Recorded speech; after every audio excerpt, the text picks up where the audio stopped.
Reform UK has announced that if it wins the next general election in Britain, it will end the current system that lets migrants apply for permanent settlement after 5 years in the country.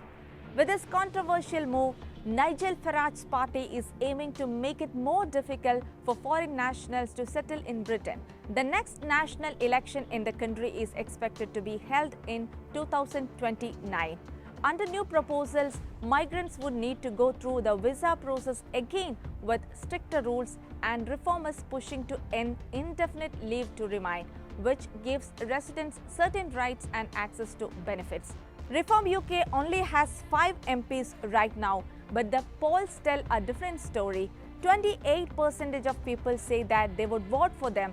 That actually puts the party 8 points ahead of the Labour Party. Reform UK says it would stop non-British citizens from claiming welfare, a step the party claims could save the country £234 billion over the coming decades. Announcing the new policies, Nigel Farage said it wasn't Britain's job to hand out welfare to people arriving from all over the world.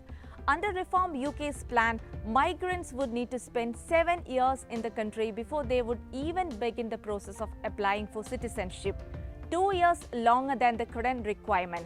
Right now, migrants can apply for indefinite leave to remain, also known as ILR, after living in the UK for 5 years. That status lets them stay in the country permanently, work, study, and even access benefits. Migrants first apply for ILR and then citizenship. Reform UK is pushing to get rid of ILR.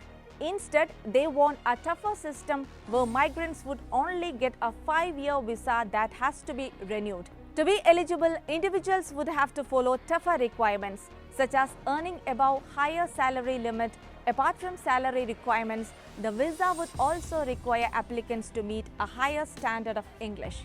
Nigel Farage said his proposal would put an end to the Boris wave, pointing to the surge in legal migration that followed Boris Johnson's 2019 election win. Reform UK says that since the pandemic, around 3.8 million migrants have come to the UK, and between 2026 and 2030, they will be eligible to apply for ILR. Nigel Farage faced heavy criticism over both the idea and the feasibility of his plans. Migration charities, think tanks, and the care industry all slammed the plans, warning they could trigger serious labour shortages.